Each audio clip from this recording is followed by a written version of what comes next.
Expédition Faune vous est présentée par le magasin Sale, la plus grande surface de chasse et de pêche au Québec, ainsi que par les bateaux Prince Craft et Moteur Mercury, l'équipe numéro 1 sur l'eau.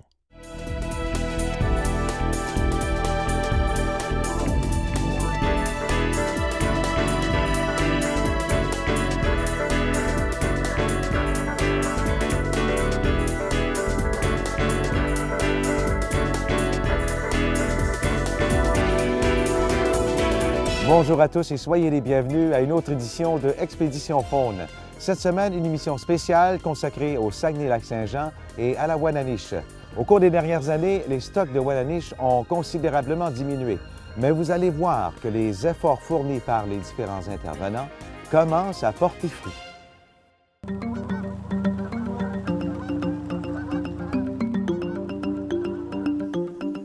Là, tu vas nous dire, Marc, on est dans le début de l'opération Éperlan 2004. 2004. Oui. Et nous sommes où, là, ici? Là, on est sur les bords de la rivière Aura, OK. dans laquelle il y a une grosse montaison d'éperlans en provenance du lac Aura.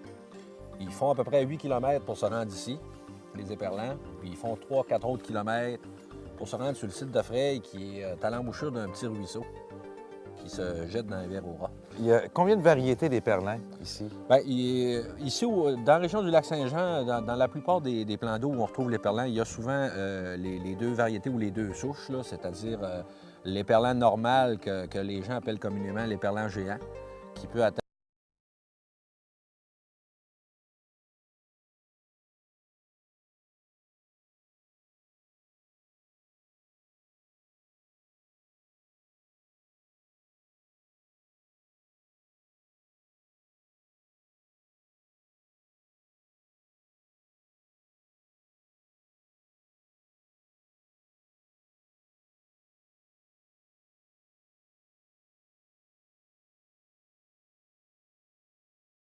Donc, la façon dont ça fonctionne, c'est que tu installes ton carolet, juste comme ça, Tout simplement. tout simplement.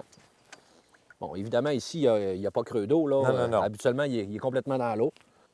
Puis on relève ça à peu près à tous les 5 minutes. Puis à chaque fois que tu relèves, tu as 75, 100, 125, 140 éperlans. Évidemment, les sites de pêche ne sont pas ici, sont disséminés un peu tout le long de la rivière. Oui. Alors, on travaille avec des embarcations. Et là, on s'installe sur les sites de pêche. Et sur les sites de pêche, on a soit des poubelles en plastique, ou encore, on a carrément quand le site est très productif, on a des cages flottantes. Et au fur et à mesure qu'on capture de l'éperlan, on stocke ça dans nos cages. Puis à un moment donné, bien, la cage vient pleine, ou trop pleine, Donc, finalement. c'est ce qui est devant nous. Oui, ça ici, c'est les cages. Ça, c'est des cages fixes. C'est ici qu'on ramène tous les poissons dans des poubelles de plastique avec les embarcations. On déverse tout ça, les éperlans On dedans. commence par déverser ça dans 2 ou 3 cages, toujours les mêmes. Oui. Puis là, après ça, quand on a une bonne quantité de poissons, parce que là, il faut faire ça quand même, essayer de faire ça au fur et à mesure. Là, ces poissons-là, il faut tous les remettre dans des poubelles, les sortir de l'eau, s'en venir sous l'abri ou sur le bord de la rivière quand Tout il fait... dépendant, oui. Oui, tout dépendant de la température. Puis là, il faut les manipuler un par un. Un par un à la main pour voir d'abord si c'est un mâle ou une femelle. De quelle façon vous faites pour savoir si c'est un mâle? Le mâle, en période de frai, il y a des genres de tubercules qui se développent sur le corps. Il vient comme un peu rugueux. Dès l'instant où tu l'as dans la main, tu n'as même pas besoin de regarder, tu le sais que c'est un mâle. OK? Alors, on trie tous ces poissons-là. On trie 30-35 000 poissons à la main, un par un. On les compte, on les sexe, on les remet dans les cages. Ensuite de ça, mâle d'un bord, femelle de l'autre. Puis là, ensuite de ça, quand on a suffisamment le nombre de poissons qu'on vise, là, après ça, on rembarque ça dans les poubelles de plastique. On monte ça en haut au chalet avec les 4 roues. On embarque ça dans des réservoirs avec de l'oxygène dans les camions. Ouais. On va porter ça au module de frais où on va aller tantôt. C'est ça. Là, on met ça dans les modules, puis là, on attend qu'il fraye. Là, ici, on est à l'embouchure du ruisseau de l'Écluse, OK. qui se déverse dans la rivière Aura. Un peu plus haut, ici, sur la rivière Aura, il y a un rapide qui somme toute, est infranchissable pour l'éperlan. OK. Donc, tous les éperlans qui remontent la rivière Aura s'engagent dans le ruisseau de l'Écluse. Puis là, on va se rendre tranquillement, pas vite, sur la frayère proprement dit. Ah, OK. Alors, Marc, on est rendu à l'endroit où l'éperlan fraye. Ouais, Ici, ça s'appelle On est rendu sur la frayère, dans le ruisseau de l'Écluse. ruisseau. Le Un ruisseau grand de mot, l'Écluse. ça, ouais, Ouais, c'est ruisseau. un gros ruisseau, une petite Un rivière. gros ruisseau. Ouais. Et finalement, ce que l'éperlan fait, c'est qu'il remonte le plus haut qu'il peut. C'est ça. Alors, Comme on voit les chutes, c'est on voit le petit infranchissable. rapide ici qui n'est pas capable de franchir, là, sauf peut-être une année sur 10, une année sur 20. OK. Mais tous les perlants qui remontent de la rivière Aura viennent effrayer ici. Et la nuit, c'est un spectacle tout à fait incroyable. Il y en a tellement qu'on n'est même pas capable de mettre un ordre de grandeur sur le nombre de poissons qu'il y a ici. Est-ce que c'est 100 000, 300 000, 500 000, 750 000? Pas capable de On quantifier. n'est pas capable de... On n'est pas habitué de voir des pareilles quantités de poissons. Donc, on a ici 10 modules de fraye qui peuvent accueillir 3000 éperlans chacun. Pour expliquer aux gens, c'est quoi un module de fraye? Bon, ça ici, c'est comme un grand bac. Oui, J'ai en fait, là, on met les éperlans, on met, mettons, 1500 mâles, 1500 femelles par module. C'est ça. Là, c'est la température de l'eau de la rivière qui va déclencher la fraye. Alors, tout dépendant au rythme laquelle la rivière va réchauffer, ça peut prendre quelques jours. À un moment donné, quand la rivière atteint la bonne température, quand l'eau atteint la bonne température, tous ces éperlans-là, les 30 000 éperlans qu'on stocke ici, fraye, ça peut se faire dans une nuit. OK. Alors, le lendemain, quand c'est fait, quand la fraye est faite, le lendemain, ce qu'on fait, c'est qu'on prend les poissons, on les remet à l'eau, ici même.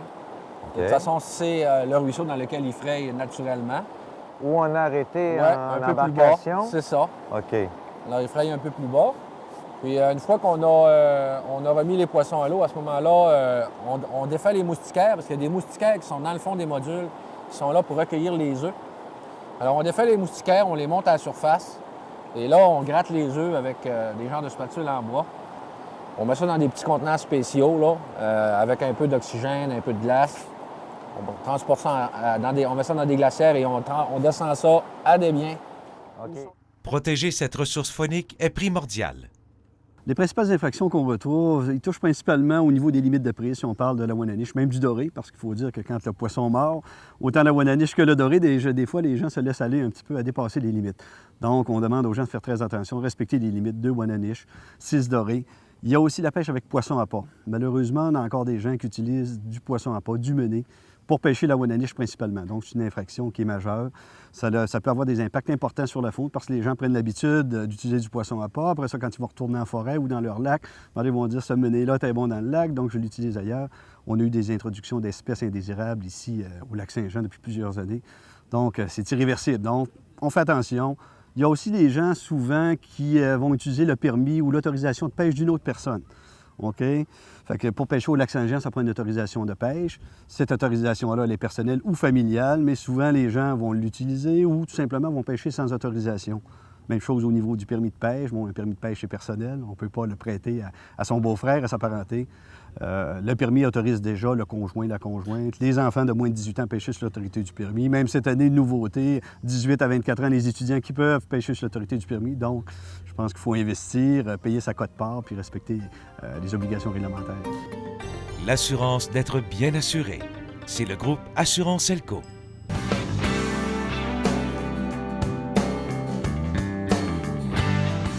Donc, une fois qu'on arrive ici avec les œufs qui ont été fécondés là-bas, Oui. hein, évidemment, on ramène nos œufs ici, puis on installe les œufs dans les jarres. Les jarres, là, c'est les cylindres ici en plexiglas. D'accord. Donc, on a 12 jarres par incubateur. Chaque jarre peut accueillir 1 million d'œufs. 1 million. Ouais. Ça veut dire que là, ici, tu as un incubateur qui peut accueillir 12 millions d'œufs. On en a 3. Fait que là, ici, on peut accueillir jusqu'à 36 millions d'œufs. Bon, cette année, si je me fie un peu sur l'expérience de l'an passé, avec les quantités de reproducteurs qui nous sont autorisés par la Société de la faune et des parcs, on devrait incuber à peu près un 30 millions d'œufs. Et ça, ça devrait donner autour de 25, 26, 27 millions de larves. Combien de temps ça peut prendre? pour que l'œuf devienne larve? OK. Bien ça, évidemment, les œufs n'arrivent pas tous en même temps parce que là-bas, évidemment, on ne capture pas tout ça d'un coup sec, puis il y a la température de l'eau qui joue un grand rôle là-dedans. Donc, quand on a des bonnes quantités d'œufs de près, on s'en vient que les œufs. On peut remplir, mettons, un incubateur, un voyage, puis 2-3 jours après, on va arriver avec l'autre batch. Tu sais. Oui. Puis là, pendant ce temps-là, l'eau de la rivière réchauffe. Fait que là, plus l'eau réchauffe, plus ça va vite. Mais grosso modo, là, ça joue entre 5 et 10 jours d'incubation dans les incubateurs. Puis là, quand les larves se mettent à éclore, bien là, ils sortent par elles-mêmes. Parce que la réflexion, c'est de monter en surface. Puis là, quand ils montent en surface, bien, ils s'écoulent par les petits orifices que tu vois ici. Ah oui, OK. Ils montent en surface, ils s'écoulent dans Ils s'en vont ici dans le petit tuyau. Là, ils s'en vont là-bas. Et voilà, c'est parti. Là, ici, bien, quand les œufs sont là-dedans, on fait des traitements. Là, le tuyau que tu vois là, ça sert justement à faire les traitements au verre de malachite. Ça, c'est pour prévenir développement de champignons, ces choses-là. Tu sais, fait qu'on traite ça régulièrement. Puis ça se passe relativement bien. C'est un travail que vous pensez faire pendant combien d'années encore? Évidemment, c'est la nature qui va, Ouais. qui va Ben, décider un peu. Minimum, ce qui est prévu à l'heure actuelle, il y a au moins 3 années de production qui sont prévues. C'est sûr que moi, personnellement, je souhaiterais qu'on puisse en faire quelques autres années parce que c'est l'investissement de base qui coûte cher, l'investissement de la première année, l'aménagement du site, l'achat des incubateurs, les modules de frais et tout ça. Ben, ça, c'est acheté, c'est payé. Tu payes ça la première année. Là, après ça, bien, il reste rien qu'à défrayer le coût des opérations annuelles, le personnel, qui, de toute façon, est en place, ne serait-ce que pour effectuer la surveillance de la frayère adorée 24 heures sur 24. Fait que c'est certain que nous, ce qu'on souhaiterait, c'est pouvoir produire 5-6 ans. Puis ce qu'on espère aussi, c'est que s'il y a des reproducteurs qui, effectivement, reviennent ici, bien, pour maximiser le rendement de l'opération, à ce moment-là, on pourrait capturer une partie des reproducteurs qui vont revenir ici, sur place, puis extraire les œufs, puis remettre des œufs dans les incubateurs, parce qu'il faut bien comprendre qu'en nature, le taux d'éclosion des œufs est d'à peu près de 5 en moyenne, alors que dans les incubateurs, on va chercher 90-95 C'est toute la différence. Alors là, tu as un rendement de presque 20 fois supérieur. Non. Fait que là, on pourrait maximiser vraiment le rendement de l'opération avec ça. Et tout ça dans le but, évidemment, de mieux nourrir... De mieux nourrir la Wananiche, de produire davantage de Wananiche, qu'elle soit plus grosse, qu'elle soit plus belle, qu'elle soit plus grasse, d'améliorer le succès de pêche, de stabiliser la qualité de la pêche, puis à l'autre bout de la ligne, bien, de maximiser les retombées socio-économiques là, pour la région. Monsieur Gagnon, la Wananiche ici au Saguenay-Lac-Saint-Jean, ça a toute une histoire et c'est assez surprenant. D'où vient la Wananiche dans le lac au départ? Bien, la Wananiche, c'est un saumon d'eau douce. Hein? Alors, les hypothèses les plus plausibles, ce serait que, bon, il y a plusieurs milliers d'années, le territoire du Saguenay-Lac-Saint-Jean est occupé par ce qu'on appelle la mer Laflamme. Au fil des milliers d'années, cette mer-là s'est retirée et puis le saumon en question, qui habitait le lac Saint-Jean, bien, lorsque les eaux se sont retirées, ce poisson-là se serait retrouvé emprisonné dans les eaux du lac Saint-Jean. Donc, c'est un peu la raison pour laquelle on aura un saumon d'eau douce dans les eaux du lac Saint-Jean, mais dans d'autres lacs également. Le lac Chitogama, dans le coin de la rivière Pays-Bonca. Il y en a également, on en a eu également dans le lac Kenogami. Donc, ce serait peut-être une des particularités là, de la Wananiche au lac Saint-Jean. Marc, après avoir vu le travail que vous avez fait au printemps et les printemps derniers, évidemment, depuis le 2001, surtout au niveau de l'éperlan, Oui. là, nous sommes rendus aujourd'hui à l'ouverture de la Wananiche. La réouverture. La réouverture, c'est important de le On dire. était Hein? toute une gang à l'attendre. Ah oui, Oui, bien là, c'est une tradition ici, l'ouverture de la pêche à Wananiche. Puis bon, ben l'an passé, malheureusement, la tradition s'est estompée, mais cette année, on est là. On est le 18 juin, ça réouvre, puis on est là.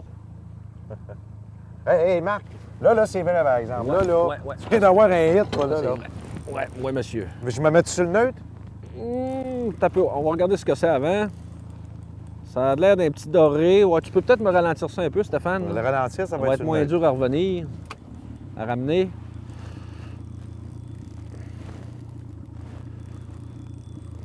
Ce serait un doré? Ramener ça, là, on va voir. Ah, C'est ben une oui, Wananiche. une petite sauteuse! Ah ah! C'est absolument à Mets-le de ton côté. la nettée. Ben écoute, on va juste la montrer vite OK. fait dans le net, Marc, OK, c'est beau. si ça dérange pas. Mais tout de suite On va après, en on montrer va un peu sur l'eau, là. Ben oui, Tiens, elle est bien piquée de bord, regarde. Elle est piquée par le côté de la face. ben oui. Tiens. Regarde-la aller. Là, attention, ma petite. On va juste la montrer comme ça, là. Parce que nous, on va des petites comme ça, évidemment, on met tout ça à l'eau, là. Faut pas le trop la... Bon, vous sortir allez voir mes- comment Marc y opère. Oui, oui. Parce qu'il faut la... Habituellement, moi personnellement, C'est beau, hein? là, je les remets à l'eau sur le bord du bateau, mais là, Ouais. on a une puise en caoutchouc. Oui. Fait que ça facilite beaucoup les opérations. Marc, on parle souvent, et toi, tu parles souvent de l'importance de faire de la remise à l'eau. Évidemment, ici, au lac Saint-Jean pour la Wananiche, la remise à l'eau aussi peut se faire pour toutes les autres espèces. Alors, j'ai décidé de t'amener des filets. Oui. Puis je veux que tu me dises qu'est-ce que tu en penses. OK. D'accord? Oui. Lui, je suis sûr que tu me dis, il n'y a pas de problème. Ben pour des poissons de la taille de la Wananiche, avec les grosseurs d'embarcation qu'on a, tout ça c'est probablement l'idéal. OK. OK? Filet en caoutchouc, grand manche. Même encore là, si on avait un manche extensible qui pourrait être plus long que ça serait encore mieux. Pourquoi exactement? Ben, c'est parce que souvent, souvent, les poissons se tiennent quand même à une certaine distance du bateau. Les chaloupes pour pêcher sur le lac, c'est souvent des grosses embarcations. Alors, tu es toujours à bout de bras. Tu sais. OK. Tandis que quand tu as deux mains, finalement, au bout du manche. Tu sais. Alors, quand tu as un manche 5 pieds, 6 pieds extensible, là, tu peux le tenir d'une main à un bout. Puis, tu sais. Le reproche que je fais, par contre, à la plupart de tous ces filets-là, je trouve donc que la poche n'est pas profonde. OK. Quand on prend un beau poisson, peu importe que ce soit une Wananiche ou quoi que ce soit d'autre, ce qui arrive souvent, c'est qu'on va puiser le poisson va embarquer, puis la première chose qu'on sait, il va ressauter, il va ressortir. Parce que, selon moi, les poches, soit sont pas assez grandes ou sont pas assez extensibles.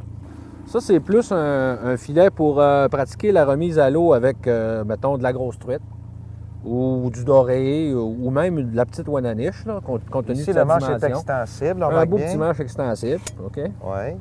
Quand même intéressant. Tout est noir. Ensuite de ça, on a un filet, en fait, un nylon très, très fin, mais il n'y a pas de nœud dedans.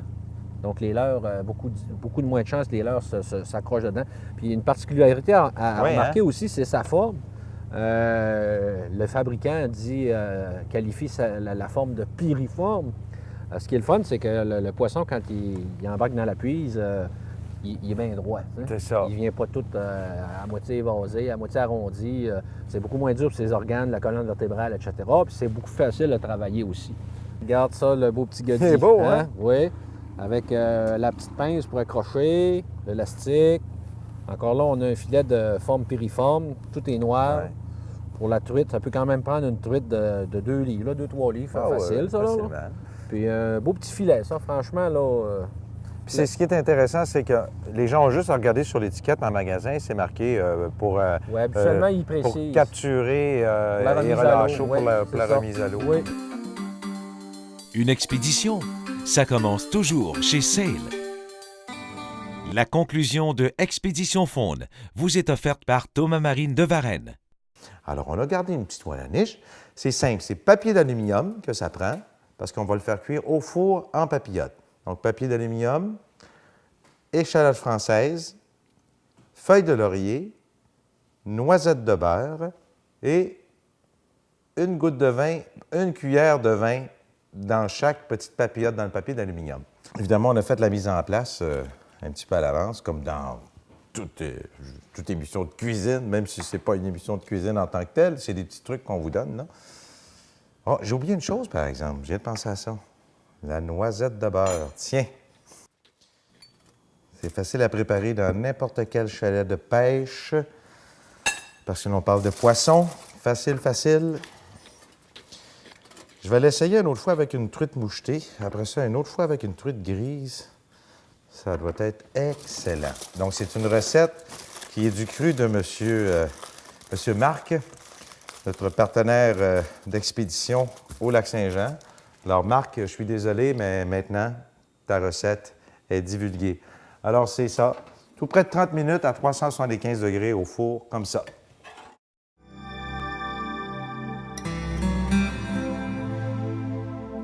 C'est des mouches que tu fais, hein? Oui, absolument. Tout. Oui, oui. C'est ça pendant l'hiver habituellement? Oui, c'est ça. Puis il y a beaucoup de gens ici au Saguenay-Lac-Saint-Jean qui font des mouches. C'est quoi? Regardez aller!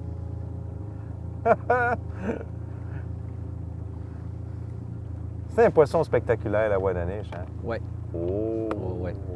Au Saguenay-Lac-Saint-Jean, les mouches ont règle générale priorité sur d'autres leurres pour la capture de la Wananiche. En cette première journée de pêche de l'année, on sent la joie chez les résidents qui espèrent que la saison dernière de remise à l'eau va profiter aux générations futures. C'est la première de l'année, Jean-Yves! Bon! Oh boy, on a eu quelque chose. Oh oui, on l'a. Regarde, viens, elle saute là-bas. Oh ben, on met ça sur le neutre. Hey, c'est pas pire, Stéphane? Ouais, ça a l'air bien. Oh, regarde la sauteuse.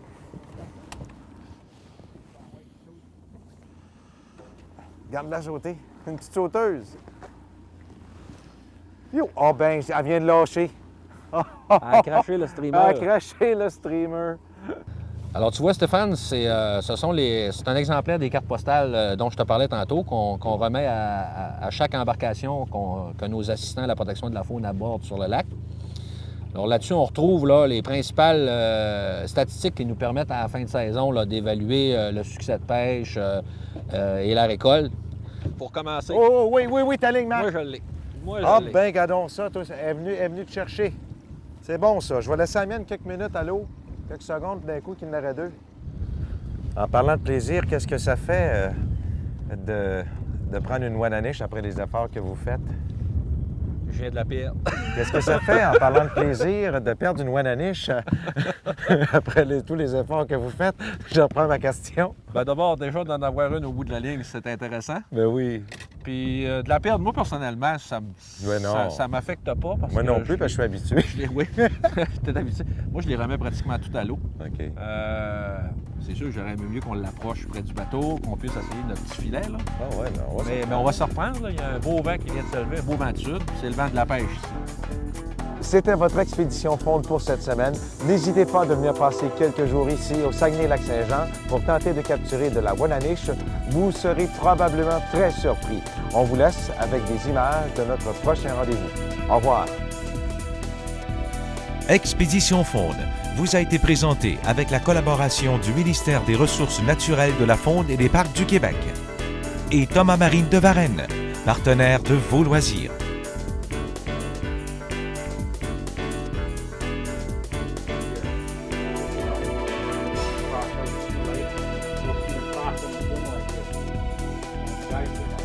Quand la période grotte approche, les gars commencent à se frotter le panache, ils ont encore du lourd.